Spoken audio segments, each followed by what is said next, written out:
नमस्कार दोस्तों।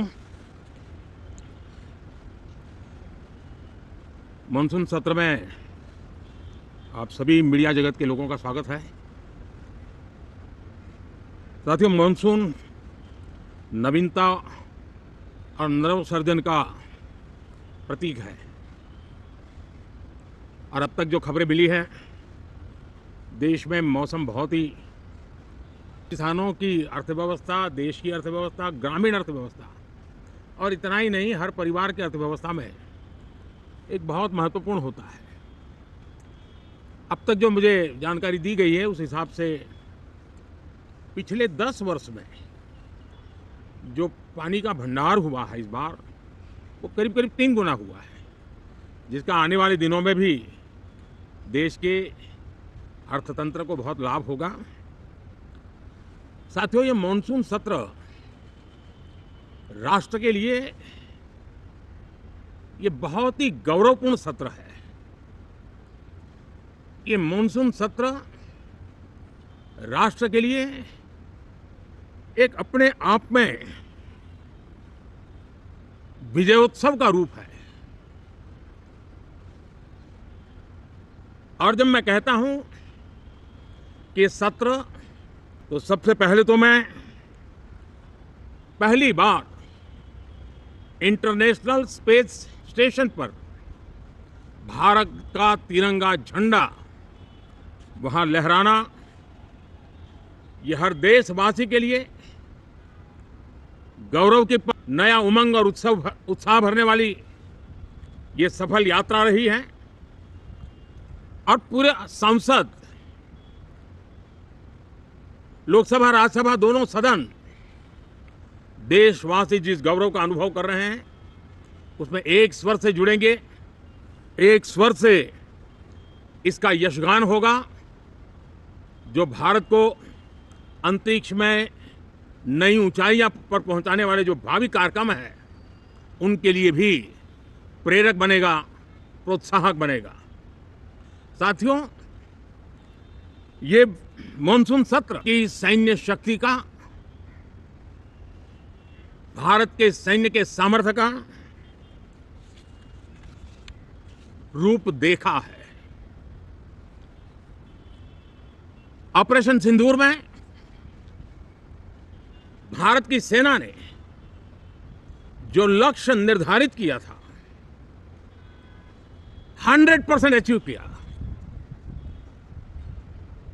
आतंकियों के आकाओं के घर में जाकर के 22 मिनट के भीतर भीतर ऑपरेशन सिंदूर के तहत उसको जमींदोज कर दिया गया। और मैंने बिहार की एक कार्यक्रम में इसकी घोषणा की थी, जो हमारी सैन्य शक्ति ने बहुत ही कम समय में सिद्ध करके दिखा दिया। और इसमें मेड इन इंडिया सैन्य शक्ति का ये नया स्वरूप, इस पर भी दुनिया बहुत आकर्षित हुई है। इन दिनों विश्व के जिन जिन लोगों से मिलना होता है तो भारत के इस मेड इन इंडिया जो औजार तैयार हो रहे हैं, उसके प्रति दुनिया का आकर्षण बढ़ रहा है। मुझे विश्वास है कि जब सदन इस विजयोत्सव को एक स्वर में विजय के भाव से इस सत्र के दरमियान उन ओजस्वी तेजस्वी भावनाओं को प्रकट करेगा, तो भारत की सैन्य शक्ति को बल मिलेगा, प्रोत्साहन मिलेगा, देशवासियों को प्रेरणा मिलेगी। और सैन्य क्षेत्र में जो रिसर्च, इनोवेशन और मैन्युफैक्चरिंग हो रहे हैं, made in India defence equipment बन रहे हैं, उसको भी एक बल मिलेगा और जो भारत के नौजवानों के लिए नए रोजगार के अवसर पैदा करेगा। साथियों, यह दशक हम एक प्रकार से देख सकते हैं कि शांति और प्रगति कंधे से कंधा मिलाकर के आगे बढ़ने के कदम कदम पर प्रगति के एहसास करते रहे हैं। देश कई प्रकार की हिंसक वारदातों का शिकार रहा है, लंबे अरसे तक शिकार रहा है। देश आजाद हुआ तब से ये समस्या को हम झेल रहे हैं, चाहे आतंकवाद हो, नक्सलवाद हो। कोई प्रारंभ में शुरू हुआ होगा, कोई बाद में शुरू हुआ होगा, लेकिन आज नक्सलवाद का, माओवाद का दायरा बहुत तेजी से सिकुड़ रहा है। माओवाद को, नक्सलवाद को जड़ से उखाड़ने के संकल्प के साथ देश के सुरक्षा बल एक नए आत्मविश्वास से, तेज गति से सफलता की ओर कदम रख रहे हैं। और मैं गर्व से कह सकता हूं, देश में सैकड़ों जिले नक्सल की चपेट में से निकल करके आज मुक्ति का सांस ले रहे हैं। हमें गर्व है कि बम, बंदूक और पिस्तौल के सामने हमारा देश का संविधान जीत रहा है, हमारे देश का संविधान विजयी हो रहा है। देश के उज्जवल भविष्य के लिए साफ दिख रहा है कि कल तक जो रेड कॉरिडोर थे वो आज ग्रीन ग्रोथ जोन में परिवर्तित होते नजर आ रहे हैं। साथियों, एक के बाद ऐसी घटनाएं देशभक्ति के लिए, देश की भलाई के लिए संसद में पहुंचे हुए हर माननीय संसद के लिए गौरव का पल है। और संसद के इस सत्र में ये गौरव गान पूरा देश सुनेगा, हर सांसद से सुनेगा, हर दल से सुनेगा। साथियों, आर्थिक क्षेत्र में भी जब 2014 में आप सबने हमें जिम्मेवारी दी, देश फ्रेजाइल 5 की अवस्था से गुजर रहा था।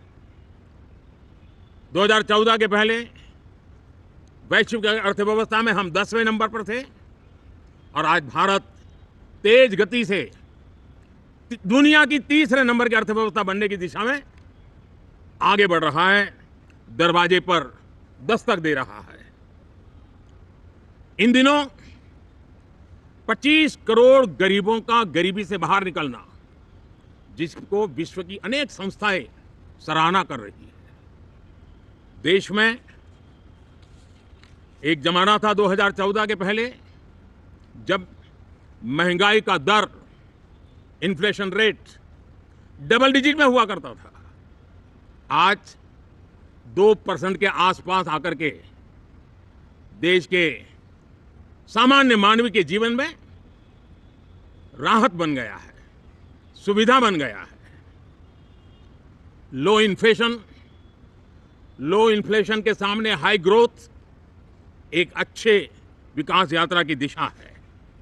साथियों, डिजिटल इंडिया, यूपीआई आज भारत के एक नए सामर्थ्य को दुनिया देख रही है, पहचान रही है और ज्यादातर देश में उसके प्रति एक आकर्षण पैदा हो रहा है। यूपीआई ने फिनटेक की दुनिया में अपने एक नाम कमाया है। रियल टाइम डिजिटल ट्रांजैक्शन दुनिया में सबसे ज्यादा हो रहे हैं। दुनिया में जितने हो रहे हैं, अकेले भारत में उससे ज्यादा हो रहे हैं। साथियों, पिछले दिनों इंटरनेशनल लेबर ऑर्गेनाइजेशन का एक वैश्विक समागम था और उसमें भारत ने बहुत बड़ी ऊंचाई प्राप्त की है। आईएलओ का कहना है कि 90 करोड़ से ज्यादा लोग भारत में अब सोशल सिक्योरिटी के दायरे में हैं। यह अपने आप में एक बहुत बड़ा अचीवमेंट है। उसी प्रकार से वैश्विक संस्था WHO ने यह कहा है कि भारत अब आंख की जो बीमारी आमतौर पर बारिश के सीजन में ज़्यादा देखी जाती थी, ट्रैकोमा, अब भारत को WHO ने ट्रैकोमा फ्री घोषित किया है। तो आरोग्य के क्षेत्र में भी ये अपने आप में एक महत्वपूर्ण भारत के लिए सिद्धि है। साथियों, पहलगाम की क्रूर हत्या, अत्याचार, नरसंहार पूरी दुनिया चौंक उठी थी। आतंकवादी और आतंकवादी के आके दुनिया का ध्यान उनकी तरफ केंद्रित हुआ था। और उस समय दल हित छोड़ करके देश हित में हमारे ज्यादातर दलों के प्रतिनिधि, ज्यादातर राज्यों के प्रतिनिधि विश्व भ्रमण किया, दुनिया के अनेक देशों में गए और एक स्वर से दुनिया के सामने आतंकवादियों का आका पाकिस्तान को बेनकाब करने का एक बहुत सफल अभियान चलाया। मैं आज राष्ट्रहित में किए गए इस महत्वपूर्ण कार्य के लिए उन सभी सांसदों की सराहना करना चाहता हूं, सभी दलों की सराहना करना चाहता हूं और इसने देश में एक सकारात्मक वातावरण पैदा किया। विश्व ने भारत की बात को स्वीकार करने की दिशा में अपने मन के द्वार खोले और इसके लिए ये हमारे सांसदगण, हमारे राजनीतिक दल सराहना करने के मेरे लिए सौभाग्य है। साथियों, हम जानते हैं कि ये स्पिरिट, एक स्वर, एक एकता का वातावरण देश को कितना उत्साह से भर देता है। विजयोत्सव का ये पर्व इस मॉनसून सत्र में भी उसी भाव से प्रकट होगा। देश की सैन्य शक्ति को सराहना करेगा, देश के सामर्थ्य का गौरवगान करेगा और देश के 140 करोड़ नागरिकों को नई प्रेरणा का कारण बनेगा। मुझे विश्वास है कि हम सब मिलकर के डिफेंस के क्षेत्र में आत्मनिर्भर होने के इन प्रयासों को बल दें, सेना के सामर्थ्य की सराहना करें और मैं आज देशवासियों के सामने जरूर कहूंगा और देश के राजनीतिक दलों से भी कहूंगा कि देश ने एकता की ताकत देखी है, एक स्वर का सामर्थ्य क्या होता है देखा है। तो सदन में से भी सभी माननीय सांसद उसको बल दें, उसको आगे बढ़ाएं और मैं जरूर कहूंगा, राजनीतिक दल अलग अलग हैं, हर एक का अपना एक एजेंडा है, अपनी एक भूमिका है, लेकिन मैं इस वास्तविकता को स्वीकार करता हूं कि दल हित में मत भले न मिले लेकिन देश हित में मन जरूर मिले। इसी एक भावना के साथ इस मानसून सत्र से देश के विकास यात्रा को बल देने वाले, देश की प्रगति को बल देने वाले, देश के नागरिकों को सामर्थ्य देने वाले अनेक विधेयक प्रस्तावित हैं। सदन विस्तृत चर्चा करके उसको भी पारित करेगा। मेरी सभी माननीय सांसदों से उत्तम डिबेट चलाने के लिए शुभकामनाएं हैं। बहुत बहुत धन्यवाद।